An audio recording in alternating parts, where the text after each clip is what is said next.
اللهم صل وبارك وسلم على سيدنا محمد وعلى اله واصحابه اجمعين. صلوا عليه يشفع فينا كده يا حبايبي. ازيكم عاملين ايه؟ يا رب كلكم تكونوا بخير وبصحه وافضل حال، وربنا يوسع ارزاقكم ويصبركم على الغلاء اللي احنا فيه. اتمنى منكم كلكم قبل ما نبدا كده في الفيديو اقول لكم الشويه الحاجات دول جبتهم بربع المرتب وبكام. تحطوا اللايك لان انا عايزه معلش انا بتلخبط لان زهقانه جامد والله يا حبايبي. الفيديو ده يوصل لاكبر عدد ممكن، عايزه صوتي يوصل للرئيس السيسي. كلمتين الاول كده قبل ما اقول لكم الحاجات دي بكام والاسعار، لان لما تعرفوا دلوقتي السكر بكام والزيت وصل لكام والاسعار دي كلها، اصلا كل حاجه بدات ترتفع عن الاول بكتير. يعني انا لما سمعت سعر السكر اتصدمت بصراحه يعني. فاحب الاول كده ابعت رساله للرئيس السيسي واتمنى اي حد يوصلها له، اقول له ارحمنا يا سعاده الرئيس، حس بينا. احنا نعمل ايه دلوقتي؟ انا واحده من الناس عندي 4 عيال، مرتب جوزي 4250، يعني ما كملش حتى ال 4000 ونص. موظف دلوقتي من سنه 92، يعني اكتر من 30 سنه موظف، ومش موظف مثلا عامل، لا ده موظف في كليه، امين مكتبه في كليه، مرتبه حتى ما جابش ال 5000. يعني نعمل ايه؟ عندنا 4 اولاد، 2 منهم في الكليه. لما بيجوا رايحين الكليه كفر الشيخ اقل واحد بيصرف 50 جنيه بس اجر السكه، ده اذا صرف حاجه سندوتش. وساعات والله بيروحوا يجوا صايمين ما يرضوش يصرفوا عشان برضه حاسين بالظروف وشايفين المعيشه قدامهم، بيروحوا كده صايمين ويبقوا صايمين عيال الاثنين اللي في الكليه، غير عندي كمان طفلتين في الابتدائي. والحمد لله والشكر لله، يعني انا مستوره. يعني عندي شقه ما بدفعش ايجار. يعني انا دلوقتي بتكلم عن الناس اللي لو حد بيدفع ايجار عايش ازاي. انا الحمد لله يعني ربنا سترها معايا، وابو شيماء خد الورث بتاعه وباعه وخد الشقه اللي احنا عايشين فيها دي. فدلوقتي عايزه اعرف يا سعاده الرئيس، لما يكون 6 افراد في ظل الغلا اللي احنا عايشين فيه ده، مرتبهم حتى ما جابش 4000 ونص، نعيش ازاي؟ نعض شهرنا ازاي؟ ولو كنا بندفعوا ايجار كنا هنعمل ايه؟ يعني انا بصراحه والله بعيط. يعني نطلع نشحت؟ يعني احنا اللي زينا الحمد لله وشكرا لله يعني كنا مستورين، ملناش الشحات، ما عادش اصلا حد بيشحت حد، ما عادش حد بيشحت حد اصلا. فنعمل ايه؟ نشرب شويه سم مثلا؟ استغفر الله العظيم من كل ذنب. يعني هي الارزاق بيد الله صحيح، بس حس بينا. الحاجات كل يوم بترفع والمرتبات ثابته، واللي ما عندوش مرتب خالص اساسا يعمل ايه؟ يعمل ايه؟ ولو حد عنده مثلا لا قدر الله طفل مريض باستمرار يعمل ايه؟ انا بصراحه يعني انا تعبت والله يا جماعه، والله تعبت فوق ما اي حد يتخيل. عشان كده طلعت بالفيديو ده.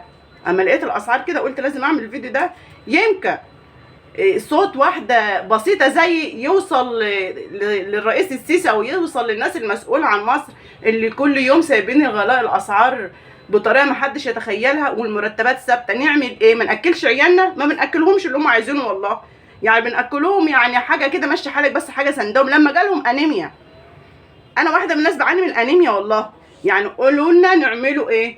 كل حاجات دي حاجات اساسيه، مش جايبين حاجات ترفيهات. يعني الرز البسمتي ده والله عيالي بقالهم سنه ما كلوه بيطلبوه مني، هاتلنا رز بسمتي يا ماما. رحت جبت لهم كيلو ب 45 جنيه اهو، وكمان درجه وحشه مش درجه حلوه، مش الدرجه الاولى مثلا.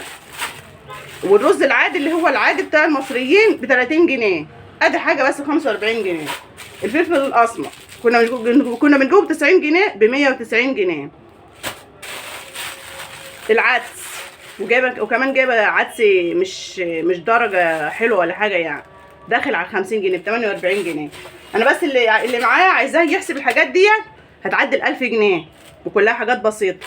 الصابون الواحده ب 10 جنيه، وما انصحش اي حد يجيب الدش ده لانه مش حلو خالص. يعني العلبه ديت ب 33 جنيه، وفي ناس بتبيعها ب 35 جنيه. علبه الكبريت ما شاء الله كنا بنجيبها ب 2 جنيه ب 5 جنيه. السمنه اللي كنا بنجيبها ب 25 جنيه السنه اللي فاتت في مثل هذه الايام اللي كنت جايبها ب 25 جنيه.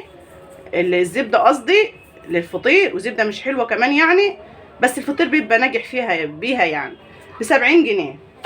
الدقيق اللي هو فرد، الدقيق الفرد ب 30 جنيه، ده ب 31 جنيه. يعني العيال مثلا عايزين حاجه حلوه اعملها لهم، عايزين بسكويت، انا بعمل لهم كل حاجه اصلا بدقيق الغله، فجبت لهم كيلو عشان اعمل لهم ايه؟ بسكويت. الكيلو السكر بقى ما شاء الله وزن دلوقتي معاكم على الميزانه هو والزيت ده. الكيلو السكر بكام؟ تخيلوا بكام؟ ب40 جنيه ما شاء الله، رخيص خالص. 2 كيلو سكر رمد ب80 جنيه. ديت كنت بجيبها الايام دي برضو مش عارفه 25 جنيه ولا ايه. استنى اما اتاكد من سعرها برضو. اللهم صل وسلم على سيدنا محمد صلى الله عليه يشفع فينا. اللهم صل وبارك وسلم على سيدنا محمد. يا راحت فين؟ والله الواحد معاد مركز، والله ما عدت مركزه. ب 43 جنيه. دي ب 43 جنيه. الكيلو المكرونه ده ب 24 جنيه. ازازه الخل طبعا خدت منها اهي ب 10 جنيه. حلو يا حبايبي. باكو الشاي ده ب 47 جنيه. ماشي. استنى بقى ما اطلع لكم في الكيسه. خلي دي بقى في الاخر كده احللكم بيها. عايزين بيتزا يا ماما؟ طب حاضر، جبت لكم حاجات البيتزا يا عيال. بكام بقى الكيلو الجبنه الموزاريلا اللي هي زهره الوادي؟ الجبنه حلوه يعني محدش يقول في حقها حاجه. اللهم صل وسلم على سيدنا محمد. ب 80 جنيه. هم كاتبين 79 ونص، هي ب 80 جنيه. الكيلو 80 جنيه. ادي 80 جنيه يا جماعه. في الكيلو الزيتون ده 50 جنيه الكيلو. دول ب 12 جنيه وكسر يعني. حلو يا حبايبي. التذكرة الفانيليا من ديت او الباكو الفانيليا بجنيه. كنت بجيب الاتنين كده مع بعض ب 75 قرش في مثل هذه الايام. ما شاء الله. بقى الخميره الجافه ديت التذكره ب 3 جنيه. معرفش ايه اللي بيحصل بالظبط. الباكو يا جماعه ب 3 جنيه 10 مللي. ده بكام بقى؟ الواحد من ده ب 4 جنيه. كنت بجيبه ب 2 جنيه. كل حاجه في 2 في 2.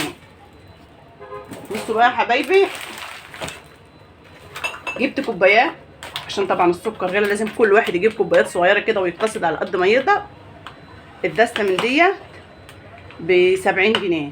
جبت الستة ب 35 جنيه. طبعا فتحوا 3 وطلعوه اهما. علبة السمنة دي اللي هي بالقشطة اللي عاملين لنا كل شوية اغنية لها دي، انا بصراحة شايفة ان طعمها يعني اتغير حاجة بسيطة يعني. ب 170 جنيه. كام كيلو؟ 2 كيلو ونص. انا وزنتها فعلا طلعت 2 كيلو ونص. مش عارفة وكام جرام كده اللي هو وزن الصفيحة. الحمد لله يعني ايه لما طلع الوزن بتاعها مظبوط. ديت بقت بكام؟ اللهم صل وسلم على سيدنا محمد. لا اله الا انت سبحانك اني كنت من الظالمين يا رب. لا اله الا انت سبحانك اني كنت من الظالمين. صانع ب 293 جنيه. كام كيلو يا ام شيماء؟ 293 جنيه. كام كيلو؟ هوزنها معاكم برضو هي والسكر. مكتوب عليها 4 رتل و400 مللي. هوزنها دلوقتي معاكم هي والسكر. طبعا نسيت اوريكم ايه وسط الهند. الكيلو ب100 وكمان ما فيهاش زيوت يعني ناشفه اصلا. شويه دولت ايه ب 11 جنيه ونص. اللي يحسب الحسبه دي معايا بقى يعني اما ابو شيماء كده يديني 1000 جنيه ويقول لي روح هاتي ايه حاجه الشهر وتعالي، اروح اجيب يعني اجيب ربع اللي انا عايزاه اصلا. ربع اللي انا عايزاه. يعني كنت عايزه 2 كيلو دقيق، كنت عايزه فاصوليا، كنت عايزه برسيل اوتوماتيك، كنت عايزه جبن تانية، وكنت عايزه مكرونه تانية. كل الحاجات ديت معرفتش اجيبها. جبت شويه الحاجات دولت ب 1075 جنيه. ب 1075 جنيه. وكنت جايبه برده شوكولاته معاهم كده. باكل شوكولاته الريتاج وكده يعني. المهم يا جماعه بقى خليكم ايه ركزوا في اللي جاي. يكون ربع المرتب يروح في شويه حاجات زي دول. بقيه الشهر بقى نعمل ايه ان شاء الله؟ اللي عايز دروس واللي عايز يسافر يروح الكليه واللي ما جابش لبس اصلا خالص لبس شتوي والحاجات دي كلها نعمل ايه؟ بسم الله الرحمن الرحيم. انا هتجنن ولا ايه يا جماعه؟ صفر الميزانه تاني. ايه ده؟ بسم الله الرحمن الرحيم. طب اجرب كل الزبده كده مظبوطه اهي. طب نشوف الكيلو الدقيق ده كده كله نواقص. نشوف الكيلو المكرونه. انزل معاكم الحاجات دي. الحمد لله. شايفين الدنيا حلوه قوي. توازن برضو الشاي. الميزانه مش مظبوطه ولا ايه؟ صدقوا الميزانه ما مظبوطه. الله المستعان. ايوه لازم تركبي هنا كده يا ست الكل كده. ربنا يهديك انت كمان. تمام مظبوط. يعني ناقص جرامات بسيطه. ناقصه برضو جرامات بسيطه. الحمد لله بالعلبه. بس انا بقى ايه موزن معاكم السكر. هذا السكر والجبنه الموتزاريلا.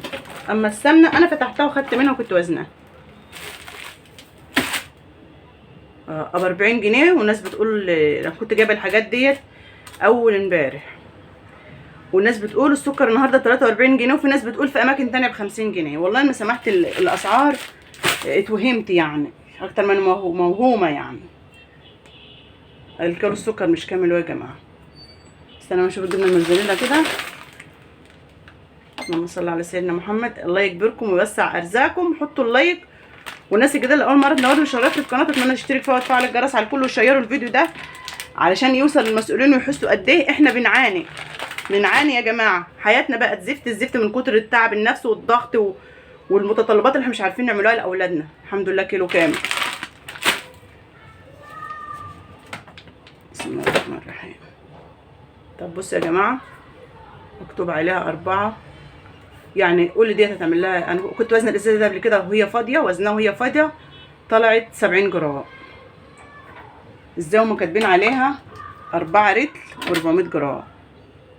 يعني دي ب 300 جنيه كده ما شاء الله. ال4 رتل قول 4 رتل ب 300 جنيه. يعني الكيلو هو بكام؟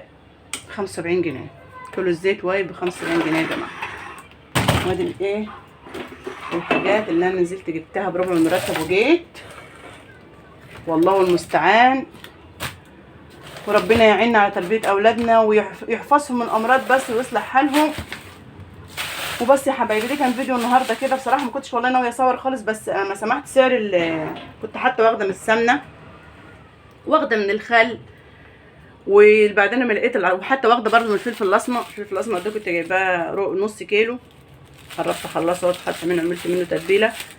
لما لقيت ابو شمايه جاي يقول لي النهارده الكيلو السكر ب 43 جنيه، قمت بقى مجمعه الحاجات بعد ما كنت والله مفرقاها في البتاع في كل حته. يعني اللي دي هنا ودي هنا وانتوا عارفين يعني مش عارفه اجمع الكلام والله.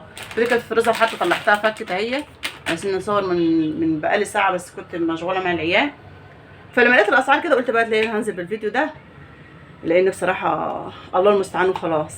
والله الواحد ربنا عالم بس بالنفسيه عامله ازاي. لما العيال تعبوا نفسيا اصلا، العيال اللي يكون في عونهم تعبوا نفسيا من الضغوط اللي احنا فيها وبنزعقوا لهم، وكل حد يطلب طلب نزعقوا له منين ومش منين. الله المستعان. دعواتكم ربنا يوسع ارزاقنا ويكبر بخاطرنا جميعا، وربنا يهدينا كده المسؤولين عن جمهوريه مصر العربيه اللي هي مصر ام الدنيا، يحسوا بالناس اللي زينا والناس الموظفه. ربنا يهديكم كده ترفعوا مرتباتهم، والناس اللي مش موظفه شوفوا لهم بديل يا جماعه يعيشوا عيالهم منهم. يعني لان بصراحه السرقه هتكتر والبلطجه هتكتر وكل حاجه وحشه هتكتر. والله المستعان. كده الفيديو خلص يا حبايبي. دمتم في رعايه الله وامنه، والسلام عليكم ورحمه الله وبركاته. اسفه على لخبطتي، لان بصراحه الضغط النفسي بيخلي الواحد يفصل خالص يعني. مع السلامه يا حبايبي.